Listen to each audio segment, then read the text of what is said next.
Hello, Core 3 Beauties. This is Marcos, and this is our week 8 going to week 9 recap briefing video as we are passing our halfway point through the semester and heading towards our final project and the development and completion of it throughout the rest of the semester that will lead to some fantastic final reviews on our last week of class.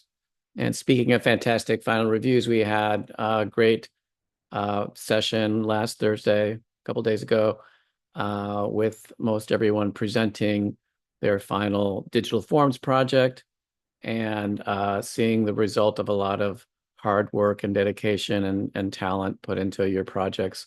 And I want to express a thank you to you guys for doing such a great job and for delivering so well on the ask. And there's a handful of you who have been sick, and I hope that all of you are feeling better and that no one else is getting sick. And there's, I think, 4 of you that missed class. And we will not leave you behind.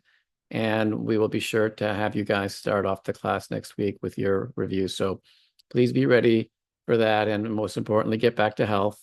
And for everyone, including me, let's stay as healthy as we can and make sure we don't get one more additional stumbling block to overcome as we work furiously to get through this semester with great success. So let's look at the workflow for the coming week and make sure that each of you are on track. We have the cross-topic videos back, and our next one that you've had since the middle of last week is on art direction. Make sure you watch that and keep your streaks going for completion of all videos. Everyone did fantastic on your midterm evaluations. And there's going to be a final examination, so make sure you're going to be ready for that and have all these watched, or you're able to honestly tell me that you haven't watched them. Like one student did it in midterms and she still got an A. So anyway, make sure you're doing that and create a research concept deck for your final project is what we're shifting towards now. We have had one review session already with our independent meetings on Tuesday of this or last week. And each of you had delivered most each of you, a few of you, I think, may still need to meet with me, delivered a great set of potential causes to take on with our design project, our Design for Good project, and settled into a decision on most of them. A few of you were still weighing between a couple of choices, and now it's time to settle into those choices. And if any of you are struggling with that or getting a new idea or being inspired by something since our meeting, do reach out to me. Like I said in class, this is the time to change directions, but that door is closing as we get towards our next review. So it's about ready to shut. So if you're going to change, it's time to do it now so that you're prepared for your presentation on Tuesday. So you'll be working on that as your main focus for our Tuesday class. And let's take a bigger picture view.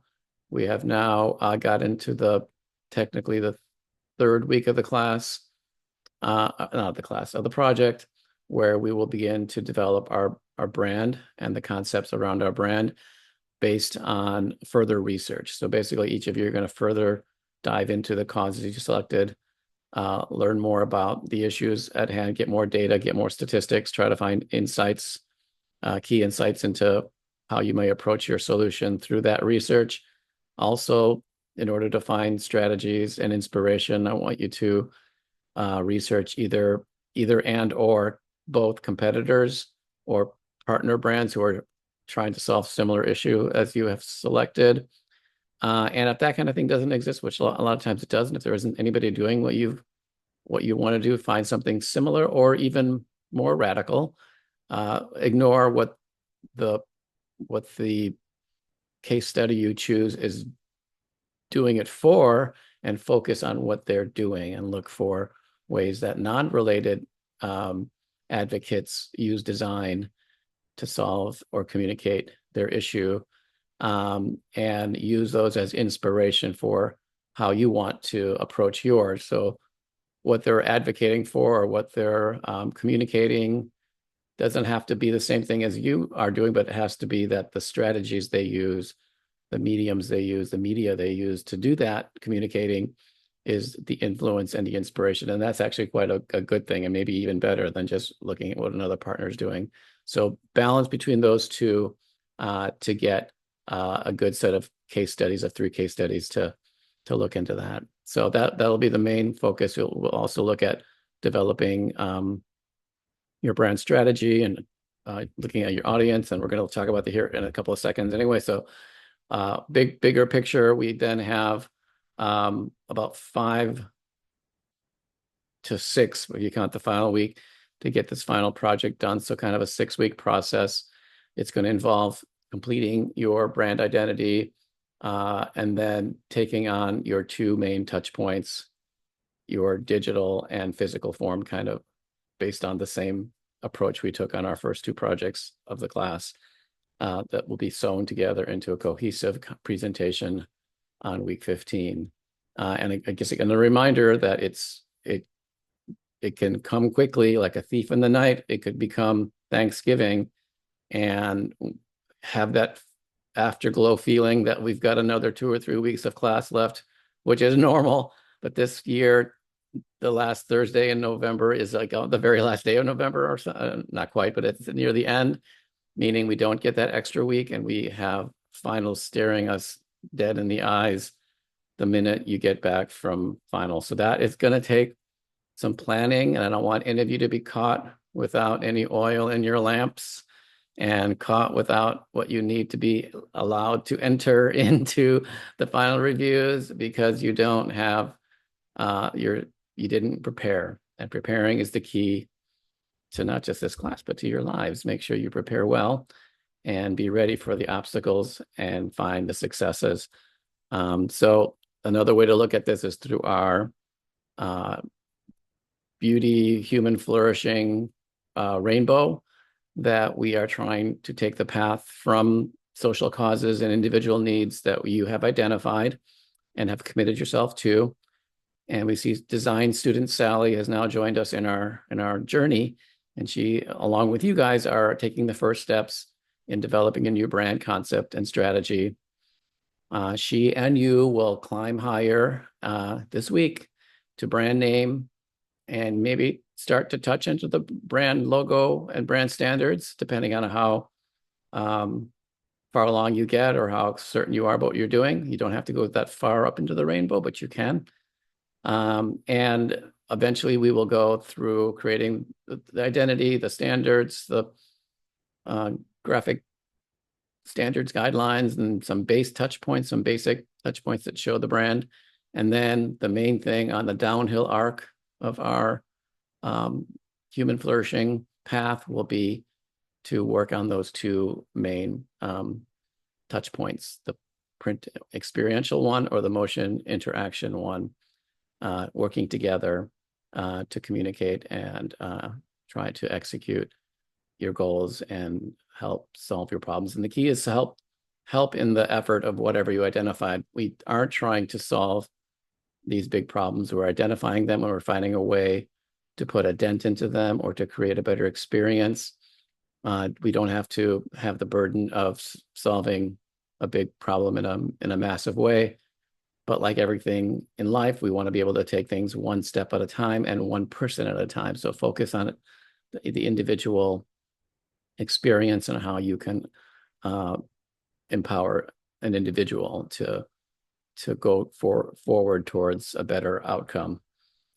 All right, so let's keep all that in mind as we go into our second project, our research presentation, where we will meet next week. And you'll be able to introduce to the class the project you're working on, because we haven't shared this yet. So it'll be about presenting your issue, talking about why it is that you selected your issue, and giving us some key data and some key analysis about what it is that is interesting and unique about your issue and what it is that you feel like you can affect change through design with.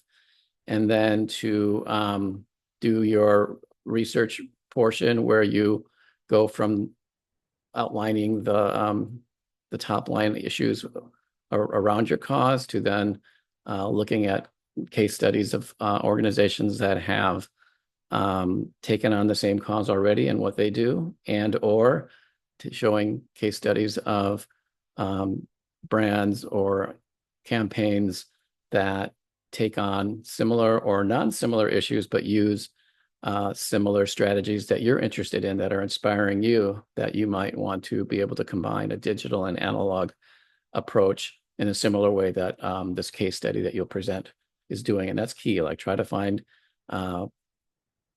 examples of cool efforts that use design in this 365 way. And then we'll look at your brand strategy and just some basic, simple core pillars, a mission statement, some core values, and kind of outline the vibe of your brand and the look and feel of what you're envisioning.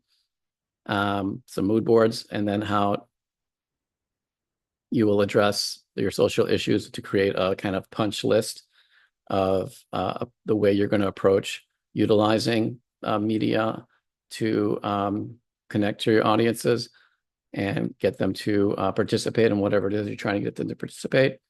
And then from there, introduce some naming concepts, or a naming concept if you already have one that you like that is effective. And let's take a look at that in terms of past examples. This is the zoomed out view of the kind of deck you should be making. Again, utilizing the same design formats that you've been doing. And in fact, these first 1 to 3 to 4 pages should literally be what you presented to me already.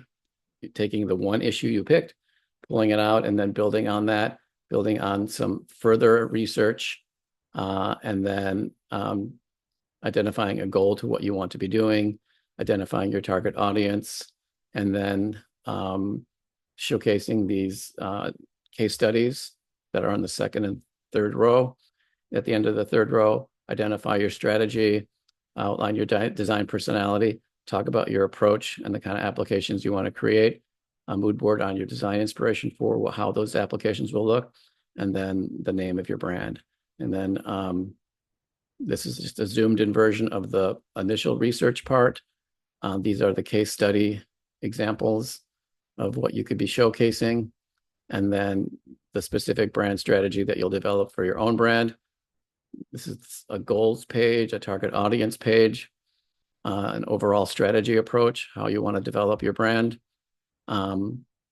beginning to dive into the design personality in terms of terms and words, and some inspiration visuals, and then talking about the kind of approach you want to make utilizing your application.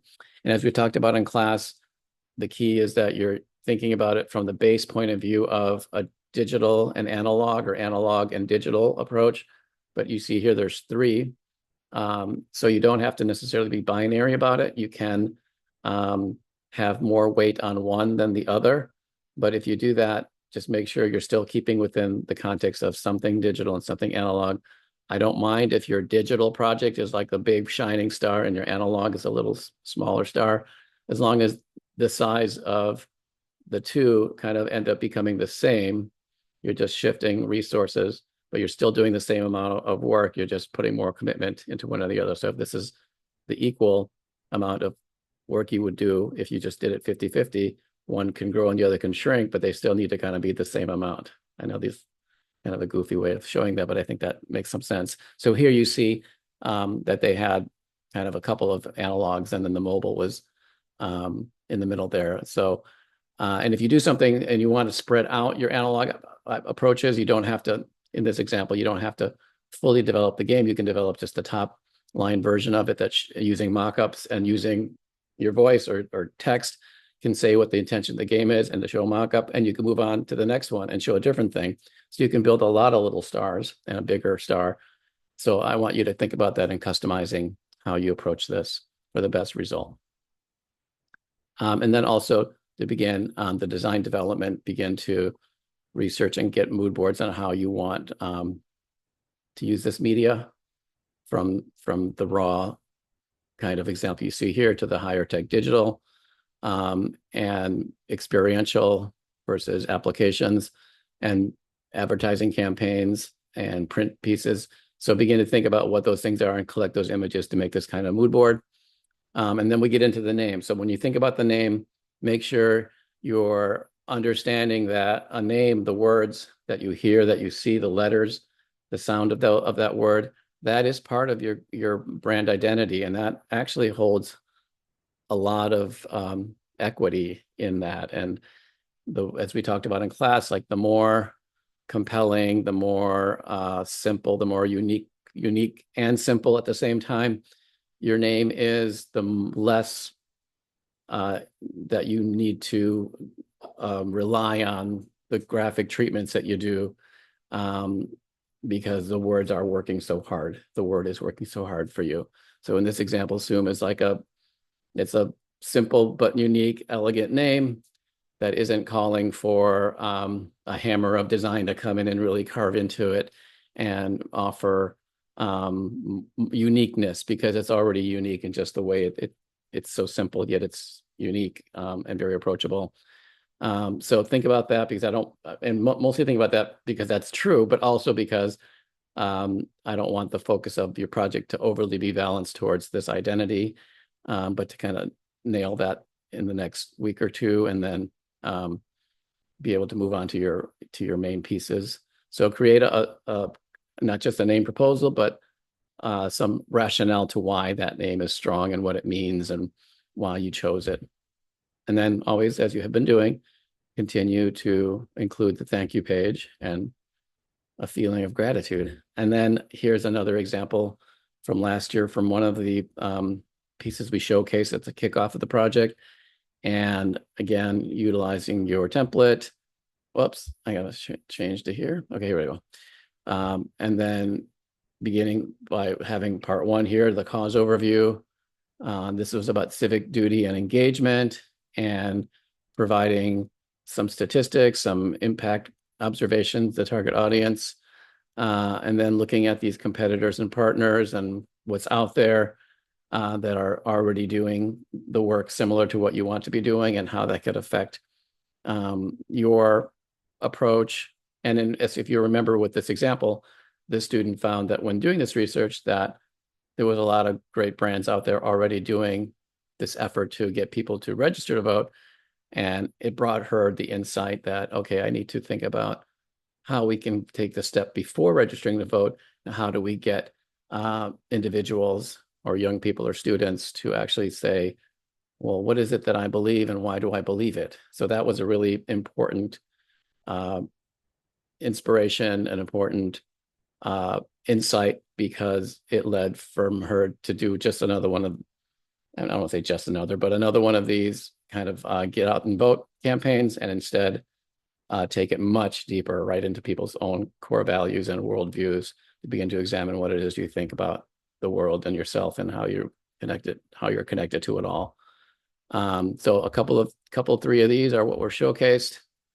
And then showcase your target audience and talk about who it is that you're looking to speak to. And as I said in class, let's avoid the like everybody's my target audience, because if everybody's your target audience, then it might mean that you're not being direct enough or specific enough or customized enough to really affect change. So the more you can zoom in on a specific kind of target audience and really dial in the specificity, the more you can be effective.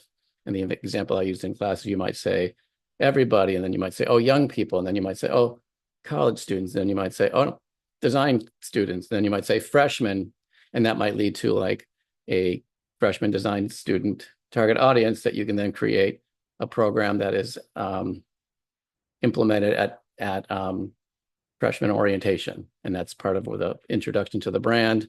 And that way, because you are so specific, you're able to be more nimble and more effective in connecting with your audience. And then to create the internal branding principles of your issue advocacy brand, and bring out a mission statement and some key values that you want to stand for. And it's important to do this so that when you're creating your design, you're creating the pieces you're going to make, that we have a map to look back on and say, okay, you said you wanted your values to be about empowerment, inclusion, and information, and your vision was about creating future citizens that were enlightened and understood where they fit into the world. So is your design doing that? So you need to create this kind of North Star for yourself, that your brand will say that it wants to do something. And then when you create your design, you will look to see, is it doing that? And we can use that to help make sure you stay on track with what you're doing. And then to begin to bring out some of the design values or design look and feel, typography, color, graphic treatments, and even some values in terms of how you want to see the approach you take design-wise. And then we get into overall look and feel of what you want to be doing in this kind of mood board, and a design concept. And this here is beginning to get a little into the next week. So this is kind of like the more aggressive version where you begin to go a little further. The thing that is more important is the name. So here she showcases a few options. We the pulse with the tagline, and explains why with a little kind of mood board at the side, and then takes it, I guess, again, a little bit of an additional step that you don't have to do, but you can do. And if you do this, all the better. For her, she ended up saying, okay, this isn't right, and was able to pivot to something different. But to dive into creating graphic treatments that can reflect the values of your brand and can reflect the design inspiration, the look and feel, the design aesthetic that you established for yourself. And of course, we're going to end it with a thank you page. Okay, so I can get out of here. Okay, so I put a new assignment on Canvas, and there's a link to there that will take you to the Google Drive, and it's Project 3, Design for Good, Part 2, Research Concept. So make sure that you have that in your, you have that uploaded before Class Tuesday. And then as we near, as we go towards starting this project and getting to the end of it, like right now, we're in that early stage. We've done the first part. We kind of got it. We're inspired. We're in a good place. We've got the halo over our heads because, okay, I'm going to do this. I've got this cause. I've got this. I just named it, and I got an idea for how to do the identity, or I've done it, and I'm ready to go. But the key now is to not let the fog of war come over you over these next 5 or so weeks and find yourself drifting around, not focused, not disciplined, uncertain, not collaborative, not communicative with me. Make sure you don't get into that fog, because at the end of that fog will be the weeping and gnashing of teeth that we are trying to avoid in those last weeks, or on the last day of class when you're going to have your final presentation. So to avoid that, make sure you have a strong combination of approaches and a kind of scale of emotions, or a scale of strategies, that you're inquisitive and you're kind of determined, and focused and disciplined, but without going too far into that nerd world, and you're still kind of yourself, and you're still spontaneous, and you're still open to like something new. You're still open to risk and trying something that you might not try. And then wrap that together with the determination and the focus and the discipline into this little perfect kind of nerdy approach where you're working and you're working hard. And so that at the end, you get more confident. And at the very end, you are the superstar that I know you already are, that I want you to understand that you are at the end of this process, with the kind of not so much because because the thing you did, the thing you're going to do looks so good or is so smart, but because who you are those things. You are disciplined, you are smart, you are able to make big, effective change in the world, in the community, with your family, with yourself, through the design skills we're learning together. So let's make sure we have the right combination of attitudes through this process and not get lost in the fog. All right. And of course, we're going to do all that because over the top of us, the reality of beauty is there for us to confront. And I want to make sure you're focused on the idea of this positive nature of the world that we have to work to see and work to find, because it's not a pretty world all the time. So stay focused on the goal of beauty. It's always in front of us. We're trying to focus towards that. We're trying to be in relation with reality, and we're trying to collaborate to do creations with the creator that we can be proud of, and that we can do effective work that will represent the right level of design and inspiration. All right, so keep getting going and get back to work. Lots to be done, and I'll look forward to seeing everyone on Tuesday to share your concept research decks. All right, bye everybody.